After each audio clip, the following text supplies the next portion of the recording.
En direction d'Antananarivo vers Thomasin, les poids lourds forment une longue file bloquée sur cette route suite à la coupure de la RN2 au niveau d'un bar lave au PK 108 plus 600.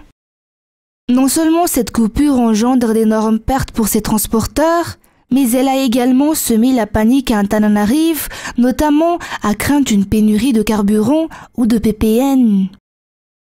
En effet, 95% des marchandises nécessaires dans le pays sont transportées du port de Thomasin, d'où l'urgence de rétablissement de la route selon les consignes du président de la République. À cet effet, l'État malagasy a urgemment mis en place le pont Bélé, long de 25 mètres, pouvant supporter les véhicules de 45 tonnes.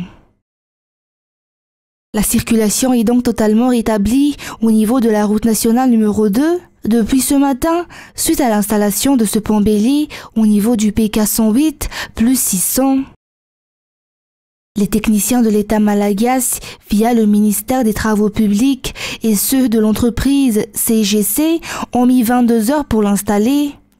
Cette coupure à un bar lave fait suite à l'effondrement du barrage de la Jirama et de la digue d'Ambudnakunj causée par les intempéries, d'où l'inondation au niveau de la route nationale numéro 2. Mais cela a aussi entraîné l'insuffisance de production d'eau potable pour les habitants de Muramang. Le président de la République s'y est rendu pour voir les dégâts. La Jirama de son côté a affirmé que les travaux vont immédiatement commencer. Dans un premier temps, des travaux de réhabilitation urgents, puis celle-ci procédera aux travaux à long terme, notamment la rénovation complète de l'infrastructure.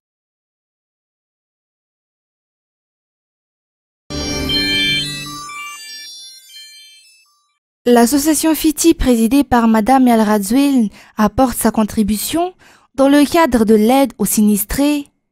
Depuis le jeudi 20 janvier, cette dernière distribue des repas chauds aux sinistrés hébergés au gymnase couvert d'Ankourndjan, à l'EPP Ankourndjan, à l'EPP Antanmin et au CEG Antanmin. L'association nourrit 1240 enfants de Kubaen pour le petit déjeuner. Si pour le déjeuner, elle distribue environ 2612 plats et pour le dîner, 2802 plats. Les cliniques mobiles, fruit d'une collaboration entre l'association FITI, le ministère de la Santé publique et l'OMS, sont également présentes auprès de chaque site d'hébergement afin que les sinistrés puissent se faire consulter médicalement tous les jours. Mis à part cela, l'association FITI distribue également des packs de PPN au niveau des zones basses d'Antananarivo. Cela a débuté ce jour même à Tanzumbato.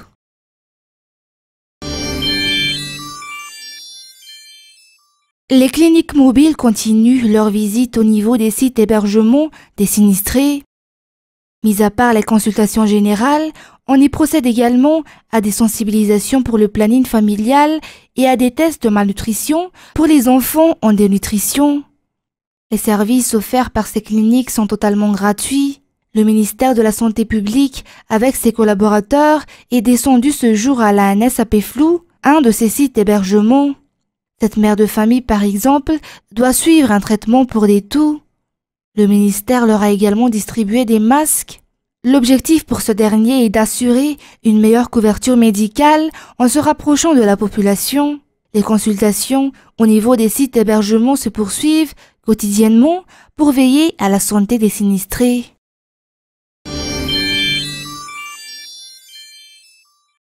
Dans le cadre de l'entraide suite aux innombrables dégâts causés par le cyclone Ana, le ministère du Développement numérique, de la transformation digitale, de la poste et des télécommunications et le BNGRC ont procédé à la mise en place d'un projet de gestion des sinistrés dans la région Analamang. La rénovation des carnets de Fuktan par la digitalisation a facilité le recensement de la population inscrite dans le projet numérique iFuktan. Les données seront insérées dans un logiciel pour gérer les sinistrés et les sites d'hébergement dans le cadre de la facilitation et de la précision de la gestion des cas de sinistre.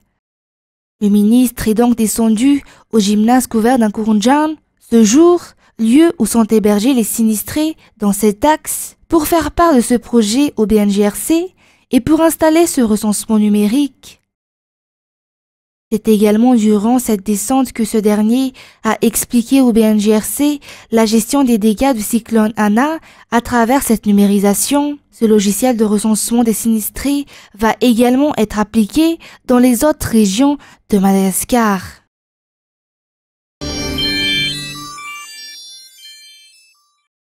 Les sinistrés dans le 6e arrondissement se plaignent des lacunes dans la fourniture d'aide alimentaire à leur endroit, d'après le député élu dans cette circonscription. Certains sinistrés n'en ont toujours pas reçu. Ainsi, le gouvernorat de la région Analamang et le ministère du Transport et de la Météorologie, conformément aux consignes du président de la République, ont apporté son sac de riz à ces sinistrés ce jour. Selon ces statistiques provisoires, le 6e arrondissement compte au total 12 055 sinistrés, soit 2 645 ménages. 8 083 parmi eux ont été évacués au niveau des sites d'hébergement, soit 1 776 ménages. Ces dons seront distribués au niveau de chaque site d'évacuation dans cette circonscription, d'après l'organisation locale, en tenant compte des besoins de chaque site. Le service social au niveau de la gendarmerie, avec l'association FIVASA, contribue aussi à l'entraide pour les sinistrés. Cela fait actuellement une semaine que ces derniers préparent 1000 plats chauds pour ces sinistrés. Ils travaillent étroitement avec le BNGRC pour la distribution de ces repas. L'objectif pour ces derniers est d'atteindre les 7000 plats quotidiennement. La gendarmerie assure également la protection de la population, surtout en cette période de sinistre. Ce centre opérationnel au niveau du Tubratsimanjaf collecte toutes les informations disponibles, à l'instar des informations sur l'inondation et les cas de sinistre, afin que les éléments de la gendarmerie puissent intervenir.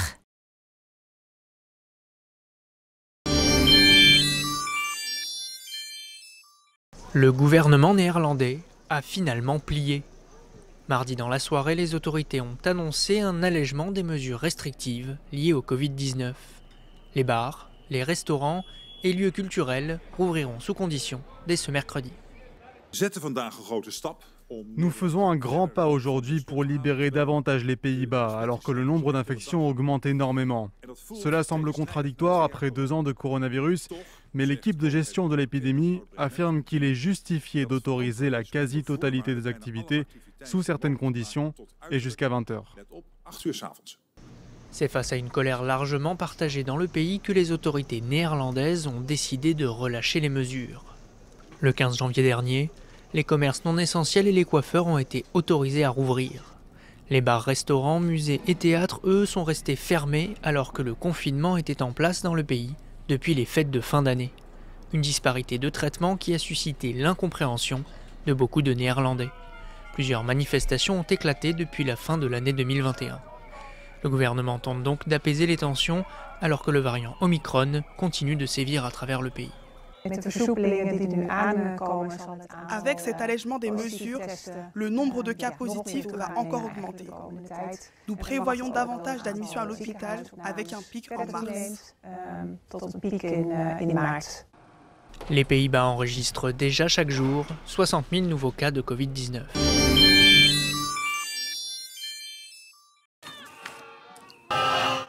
Ouagadougou, le jour d'après. Au lendemain de la chute du président Kaboré, l'avenue proche de la place de la Nation était noire de monde. Impossible pour les automobilistes de se frayer un chemin. Vous êtes là pour les uns, photo pour les autres. Ici, tout le monde veut participer à la fête pour exprimer son soutien aux militaires putschistes. Je suis venu ici ce matin pour soutenir le putsch. Voilà, nous attendons des militaires qu'ils revoient il y a trop de corruption dans le pays. Nous voulons qu'ils s'en occupent. On veut passer au président qu'on ne veut pas une transition de 6 mois, 1 an, 2 ans, 3 ans. On veut une transition qui doit revenir le pays à sa normale. Certains espèrent que la junte militaire mettra rapidement fin à l'insécurité que connaît le pays depuis 2015. On est fatigué de cette situation, on est fatigué de pleurer, on est fatigué de toujours souffrir parce que nos frères sont tués. Nous sommes exaspérés.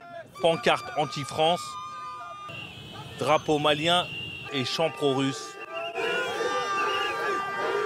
Après la chute du président Kaboré et face à l'avancée des djihadistes dans le pays, Une partie de l'opinion veut radicalement changer de partenaires internationaux. On a besoin de faire comme le Mali, les pays voisins, quoi. Mais franchement dit, nous sommes avec les Maliens. Mais on veut être en liberté, on ne veut pas mourir cadeau. On veut que la France nous dit bye-bye et on revient à les Russes. Si eux aussi ça ne va pas, on va leur dire bye-bye. En attendant de voir quelles seront les premières mesures prises par les militaires, la vie a repris son cours normal à Ouagadougou au lendemain du 7e coup d'État qu'a connu le Burkina Faso depuis 1960. Dans son petit atelier de fortune en banlieue de Conakry, Yaya Ba fabrique depuis 20 ans ses sculptures sur bois. Ces dernières semaines, ses clients réguliers ont disparu. L'artisan est complètement découragé. Ici, on ne vend pas beaucoup parce qu'on vend pour survivre, parce qu'il n'y a pas de clients. Vous comprenez? Si tu dis que tu vas attendre la valeur, que tu gagnes la valeur, là, tu vas souffrir.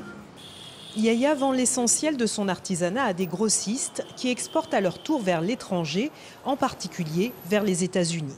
Depuis la suspension de l'AGOA, cet accord qui facilite les échanges entre l'Afrique et la puissance américaine, c'est toute la filière qui est touchée. Ici, c'est l'espace de la pierre et du bronze. Ce négociant exportait ses pièces en bénéficiant des frais de douane réduits prévus par le programme américain. Aujourd'hui, son activité est totalement à l'arrêt. À l'heure là, on n'arrive même pas à charger des conteneurs pour envoyer aux États-Unis. Avant, on faisait. On chargeait des conteneurs, 2 ou 3 pour envoyer aux États-Unis. Mais depuis cette sanction, les choses sont bloquées d'abord. Pour cet économiste, la sanction américaine pourrait être lourde de conséquences pour le pays.